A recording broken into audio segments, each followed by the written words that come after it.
Hey, everybody. Well, there you go. That's the theme from the Spectacular Spider-Man, of course. The description's all in Spanish, and I probably will just choose not to embarrass myself by reading it because my Spanish reading skills are worser than my English reading skills, which are worser than you would think.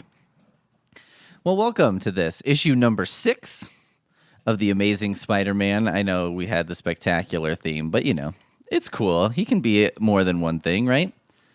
And today, we have for you the exciting, the thrilling, half man, half reptile, the Lizard. The Lizard will take over all of Earth unless Spider-Man alone can stop him.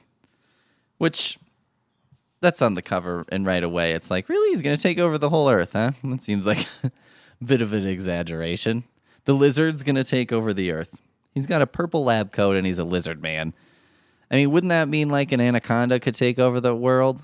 And I don't mean a Nicki Minaj video. It took over the world for about 10 minutes, right? But also probably because it was like, well, it's about butts and it's got Sir Mix-a-Lot in there. That's really all we want out of everything, right? It's like, oh, we get to see some butts and then live the fun of Sir Mix-a-Lot. What else is there to life? What is greatest in life? To see some butts and remember how much fun we had with Sir Mix-a-Lot. End quote, Conan the Barbarian. So definitely, this is like an early manifestation of like the problem in a lot of the Marvel movies, right? Which is it seems like every one of these fucking movies is, what's the stakes? Well, the world is going to end. What's the stakes of, the cosmic cube's going to end the world? These evil elves. That one made the least sense to me. These evil asshole elves are from some dark shit dimension, and they're like, what are we going to do? Well, we're going to just end the world. Oh, okay. And make it crappy like our world. Oh, why? It's kind of just our thing. Oh, okay. Well, it seems reasonable. It's like our world is really shit, so we're going to just turn the other ones into shit. Why wouldn't you just take over the good one and make everyone else go to the shit one? That seems like what you want, right? I don't know. It makes no sense to me. It's like, I'm unhappy in my marriage. My husband's really ugly. So what I'm going to do is make an uglification ray so everyone is ugly. And then you uglify everyone, and then you're like, oh, this does not make me happy either. Shit. This motherfucker cost 12 cents. And here we go. We get right into it. We start in the story here with a bunch of people just hanging out in the swamp, I guess. Not really clear what they're doing in the swamp. They, like one guy has a gun, so maybe he's hunting or something. There's another guy who's in kind of like a business suit. I mean, he has a fedora on. Maybe he's like some kind of hipster of the time. And he's like, oh no, I am committed to this look. There's got to be, right? Somewhere out there, there's got to be a guy who's real committed to this hipster thing and wears like suspenders and old-time pants. He looks like a newsie, basically. There's got to be a picture of someone who's like hiking a mountain like that, right? Just like, well, I know that, these fabrics and this kind of clothes are stupid and affected and whatever, but, I'm just so committed to this look. This is what I'm doing. Or literally, I own no other clothes. Like, is there a guy? There's got to be a guy out there, right, who goes to the gymnasium and is bench pressing in an old-time strongman suit or something. So these people are in the swamp, and the lizard comes out, and he's just like, "Be gone! The swamp is mine. You'll pay for defying the lizard." He lifts an entire tree, just cracks it, this giant tree, and is like, the swamp belongs to the lizard. I reign supreme here. Which is funny to me because, like, if I were a superhero and heard, like, so-and-so has taken the swamps over and no one else can go there, I'd be like, oh, that seems fine. I have no interest in the swamp. I just feel like you get on one of those fan boats, you fall in, and you're instantly consumed by muck or alligators, or like a fish swims up your penis. That's all I feel like the swamp has to offer society. So if someone was declaring himself, it's like if I was out, walking behind my apartment and someone's like, I declare myself Lord of the Sewers, so don't come down here. I'd be like, okay, you do it, you do you, I'll do me. I don't think that our the Venn diagrams of the things that we're interested in are going to cross over at all. I don't think this is going to be a problem whatsoever, sir. So we're in great shape.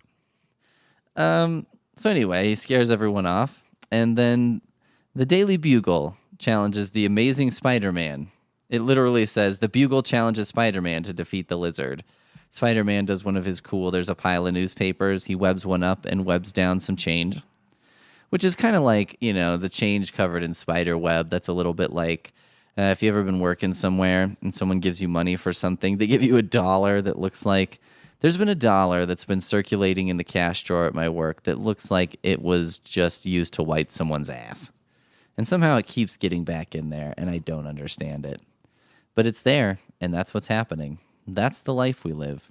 That's how I feel webbed money would be. You'd be like, ugh, this is terrible. I don't like it. But anyway, the Bugle is like, Spider-Man, you got to fight the Lizard. But, Peter Parker's like, well, how the fuck am I going to get to Florida? Maybe Jameson will send me there to send some pictures. And, of course, he says no.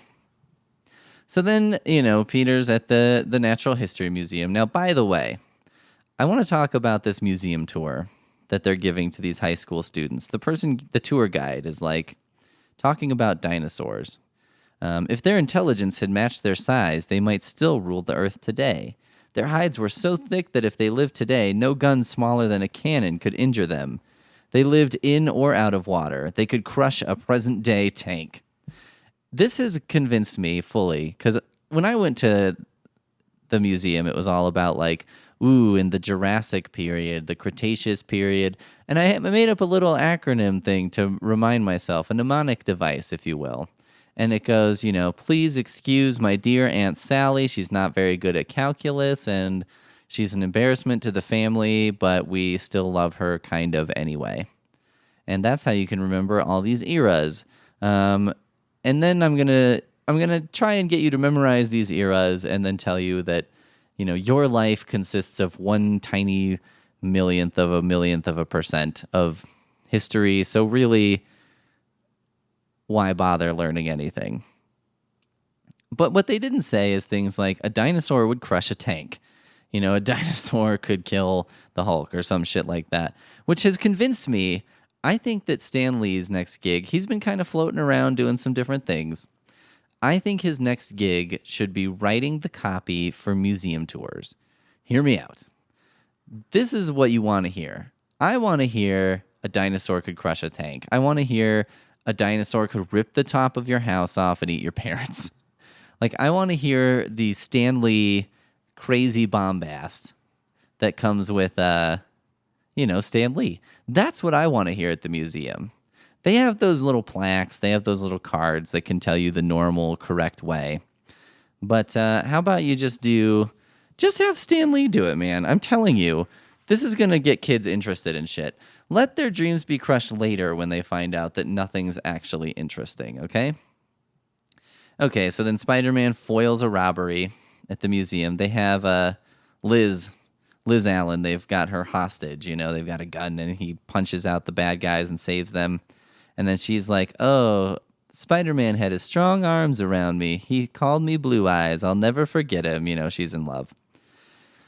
So then we cut to J. Jonah Jameson's office. Spider-Man's spider signal comes in the window. Spider-Man's spider signal is like the opposite of the bat signal. The bat signal goes up in the sky and reflects on the clouds and is like, Batman, come here. But the spider signal goes down onto people and is like, oh shit, Spider-Man's here. This is one of the many ways that Spider-Man is much cooler than Batman. This is an ongoing thing. I wrote this article you can look up for litreactor.com, and it's 30 reasons Spider-Man's the greatest hero. And basically it's a collection of some of my favorite Spidey moments. But one of the reactions to it was, oh, Batman's the best. Batman's the best. Batman is not the best, okay? Batman is boring. I'm sorry. Also, here's the big thing they always say. Spider-Man has superpowers. Batman's just a man, and that's why he's better. To which I'm on a never-ending campaign to say to people, Fuck that. Batman is a billionaire. Being a billionaire is a superpower. Okay? So Spider-Man shows up in J. Jonah Jameson's office, and he accepts the challenge. And then, says, all right, I'll go fight the lizard. You come and report on it, and I will fight him. And then Jameson's like, great, get me that Parker. Get me that son of a bitch. Also, he webs him to the ceiling. And he's like, go get some cushions off the couch so when I fall off the ceiling, I don't hurt myself. And then, we're road tripping it to Florida. Road tripping in a plane anyway. So they go off. They go off to Florida. And they have a little swamp battle. Spider-Man just kind of goes walking into the swamp, finds the lizard, reaches out from underwater and grabs him and punches him in the face and runs away. He's swinging him around by the tail. And the lizard continually insists, no, the swampland is mine. Leave it to me. Which, again, keep it. That's fine. I would go there, fight the lizard, assess this problem as like, oh, well, he just wants to have the swamps to himself. I think that's fine. Is anyone else trying to claim the swamp? What are we doing in the swamp? Right? It's like, all right, lizard, how about we make a deal? Once every 10 or 15 years, we can film a horror movie and, a sort of psychological thriller movie where some guys are out in the swamp and hillbilly weird people rape them. And other than that, the swamp is yours, my friend. So then Spider-Man happens upon the house of Dr. Kurt Connors, where his wife is sitting on the bed, crying, and explains the deal. So she hands over this picture, by the way, of Kurt Connors, and it's like an 8.5 by 11 size picture, an 8 by 10, whatever. And it's him, and it says, to my wife, love, Curtis. And it looks like, what is this, a goddamn restaurant that you've got your headshots that you're giving to your wife and signing? Has anyone ever done that? I've always wanted to do that. I always wanted to get weird headshots made and pass them out. I also thought it would be really funny if you had a headshot, to write on it with silver or gold marker and basically cover the entire thing with text, of just pointless text, just to kind of obscure the picture. If it was to my wife, it'd be to my wife, her full name. Oh, I remember that time we met. Hey, remember this time this other thing happened? LOL. YOLO, hashtag YOLO, Pete, and then just cover the entire thing. So she explains that her husband, the one-armed scientist, was basically trying to make a serum that just let a lizard can grow its tail back. So maybe he could make a serum that would grow an arm back for him. And he tests it on a rabbit, and the rabbit seems fine, and it had a leg missing and grew it back.